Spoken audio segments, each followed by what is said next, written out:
hurry up. I promise it's going to be a very short video, okay? Hey, Tasha. I thought we were wearing white. Black History Month. We were in support of the female and women empowerment movement.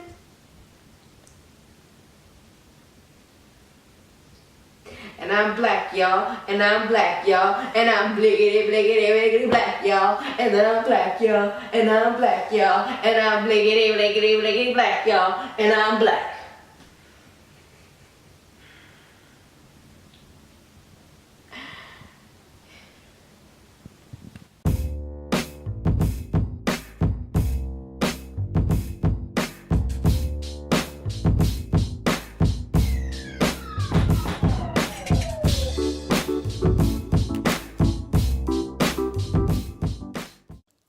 Alright, this week I am choosing the topic again, since I was kind of taking over last week. And so we will be doing a quick review of the State of the Union brought to us by Mr. Donald Trump, President number 45. Okay, I know Tasha has her own name for him, but I'm going to try to be respectful of said president. Anyway, so I'm feeling a little under the weather, so I'm hoping that's not coming through, but I'm going to keep it short because I don't know where you live, but where I live, the weather has gotten really funky. It was very, very cold, and then it got super hot. It was like in 80 degrees, oh my gosh. And then it's like back down to the 40s, so yikes. And because of that, I've got a little bit of the sniffles. So I'm gonna keep my review a little short. I wanna kind of go over some of the things that kind of, let's just be honest, triggered me during the watching of the State of the Union brought to us by President number 45. And one of the things that I noticed that he kind of took credit for, and I don't know if you noticed, but I am wearing white today because I am supporting the women's empowerment and female empowerment movement. Girl, we black first.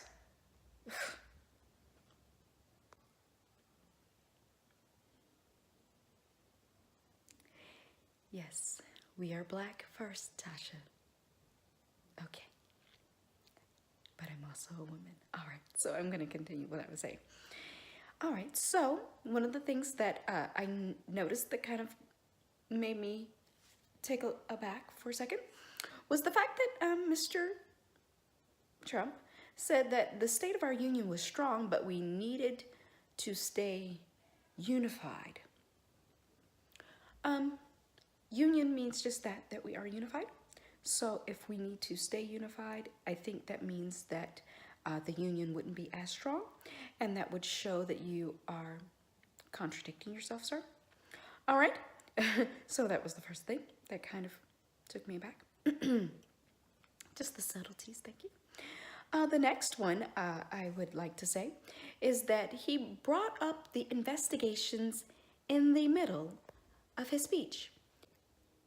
I don't know, it was a little jarring because that made me think as if the investigations are getting to him, and that I think, just outside looking in, I think that it may actually, because it's supposed to be coming to a close, and the fact that they actually brought in Mr. Stone, that he is very concerned at what they may find, and that there is possible collusion between the Trump campaign and Mr. Trump himself with Russia, which I'm not sure how that's going to bode for our democracy, but the fact that he brought up those investigations and the fact that he said we can't be united if there are investigations, I'm sorry, sir, but it needs to be investigated fully, and I think at this particular time, I think if the president would just allow the investigations to be done without any interference, that he could actually clear himself of these charges if he would just leave them alone and let them do what they need to do. Okay, That's just my 2 cents. I don't really think that he has much of a stance because they have a lot of evidence. Anyway, moving on to my third point.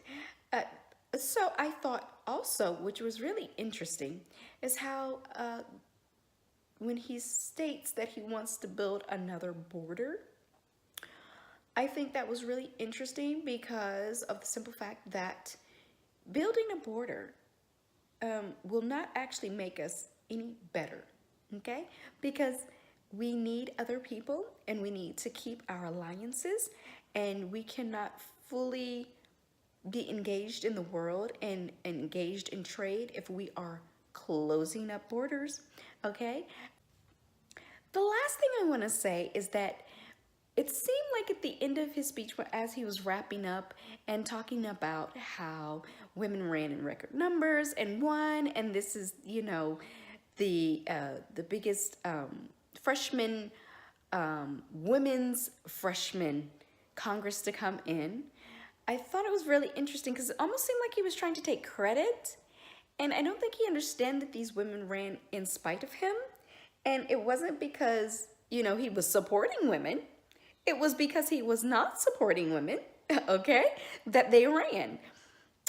So I don't know if he got that or not. It was a little weird. All right, and then lastly, I would just like to say that, you know, there is a big challenge coming against Roe versus Wade. Now, my position is that, you know, every life deserves a chance. I'll say it in that stance. I've been fortunate enough to not to have needed an abortion, but here's my thing. If a person is raped, I don't think you should have to carry that person's baby.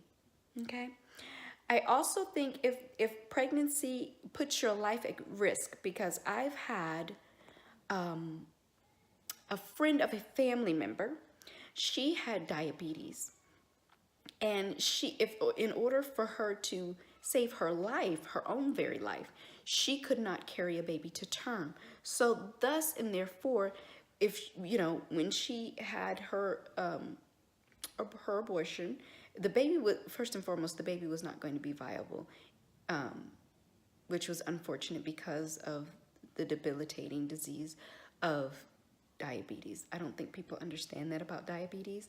It really is a serious disease, and it can complicate pregnancies, and it can also complicate your life as well if you do end up getting pregnant. So if you have medical conditions that do not allow you to carry a baby to term, or if you are, you know, in any way sexually assaulted and you become pregnant from that, if you as the woman choose not to have that child, I have no qualms about you having the right to do so.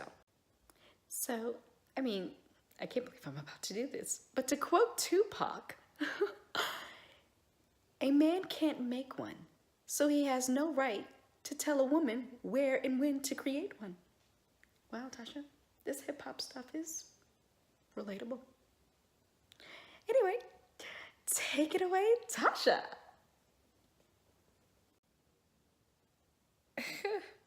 You know damn well you don't know nothing about no damn Tupac. Anywho, so I know y'all done saw the State of the Union, right? Yeah. She chose this week's topic, and she got everybody in the house sick. You know, you gotta stop acting like white folks sometimes, okay? I'm just gonna be real about it, all right? She decided because it was only 80 degrees outside that she was gonna wear some damn shorts. No. Any black person know it don't matter how high the temperature is gonna get in the winter time, you still wear winter clothing until spring, okay? Because you don't know when it's gonna dip and come back up or go back down. So, anywho, all right. So, we done sat there and watched the State of the Union. She got triggered. I was just laughing. All right, so I'm gonna tell you a couple of things that made me like really haha laugh during the State of the Union. Dumpy, because y'all know I call him Dumpy. I don't call him by his real name. So Dumpy had the nerve to sit up there and say that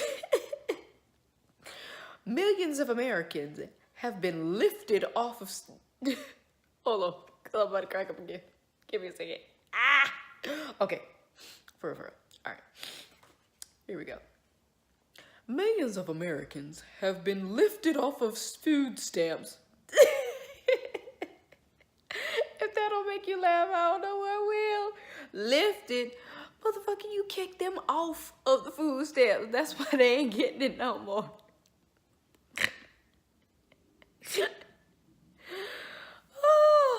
Now, I know getting kicked off food stamps is not funny, but the way that dude worded it, like as if it was a good thing, that made me laugh. All right. But for real, like that dude got away with words. Lifted off. All right, next. This chick, it's so funny because I was reading this on Twitter, right? This lady, she was a Trump supporter now. She voted for this dude. She wanted to sit up there and say, yeah, so I thought the tax credit was gonna work for me, and my income level has not changed. I didn't owe anything last year, and this year I owe $400.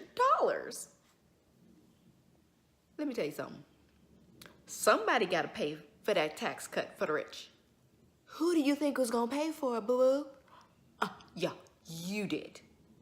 So I don't want to hear no fuss from no Trump supporters talking about, oh, I got to do this, and oh, I got to do that. And I thought, Dumpy don't care about you. How many times do people got to tell you that? Over and over and over again. Dumpy don't care about you, okay? He care about himself and himself only. You gonna pay for them tax cut for the rich. Yeah, you should be pissed. And you should be pissed at the right person. Dumpy. Number 45, okay? Now, moving on. Another thing. The last thing I'm gonna say. So y'all remember like in Charlottesville, right? When Tiki Torture dudes was walking and running around, and then, you know, we had that Black Lives Matter and anti-racist protests, and then the Nazis and the Nazi sympathizers came out there and was hurting folks, ran over that poor little white girl, and then beat up that black man. You remember Donald Trump was like, there are fine people on both sides. Well, as we all know, one of those fine people went and shot up the Tree of Life synagogue. And one of the men that actually survived the Jewish Holocaust in Germany, right? He was at Donald Trump's State of the Union.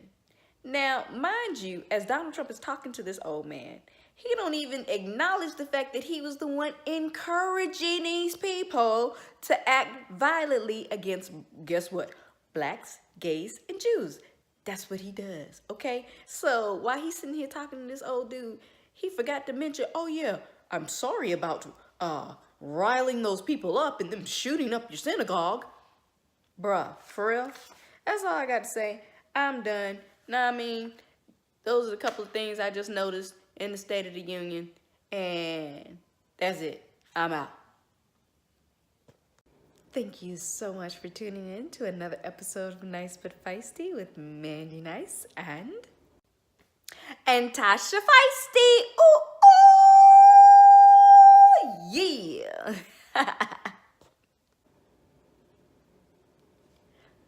Have a good one.